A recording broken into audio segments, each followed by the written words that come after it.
develop well, right? He is calling us to thrive in abundance. And a thief comes only to steal, kill, and destroy. And I came that they would have life and have it more abundantly, right? I want your cup to overflow, right? I want it to overflow so much that you can't keep it to yourself. Right? The blessings, the prayers, the praise, the worship, your life rendered to me, I want it to be so contagious that it just spills off into the atmosphere. Right? I want people's lives to be transformed by it. Right? John 10 and 10. And then there's two robbers, worry and anxiety. Right? Imagine them or depict in your mind them being robbers with ski masks on, right? Right? And the enemy uses anxiety and worry to get believers to compromise our faith or steal our joy or take our peace. Right? Watch this. It's given us by God, right? And the enemy is trying to steal it. Right? So when I think about a robber, I think about being prepared or at least on guard, right, for the shenanigans, right?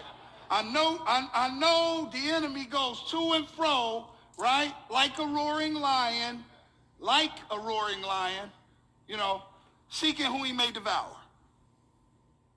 But man, if I put on Jesus, if I put on the helmet of salvation, if I put on the breastplate of right, if I put on the belt of truth, right, if I put on the sword of the Spirit, the shield of faith, right, I'm going to be prepared before the robber comes, right?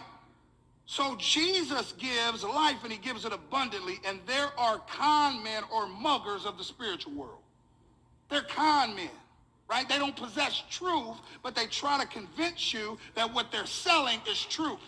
Right? I don't know if you ever read into a real good comment. I don't know if you've ever experienced that. Right? But I've watched people participate in that activity. Well, one guy got me one time, but he was a con man. You know, he sold me, He sold me a gold chain, right? You know what I mean?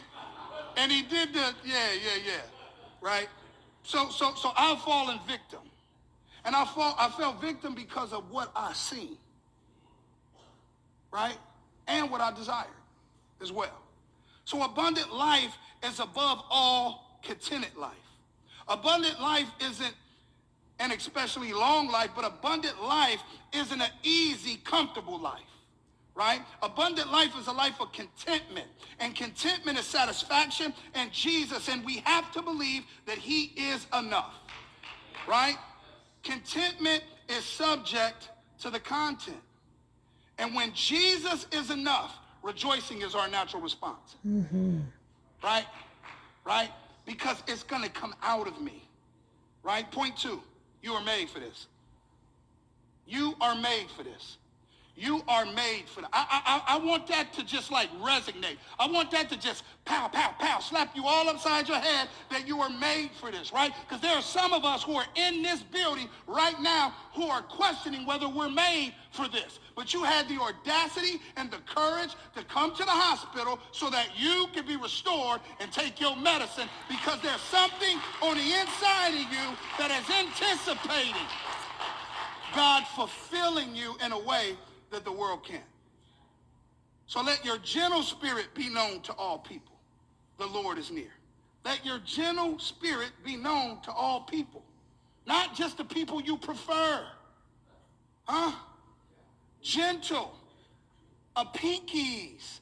Seeming suitable. To be gentle is to be suitable. To be gentle is to be suitable. Is to be right or appropriate for a particular person, a purpose, or a situation. I'm going to say that again. To be suitable is to be right and appropriate for a particular person, purpose, or situation.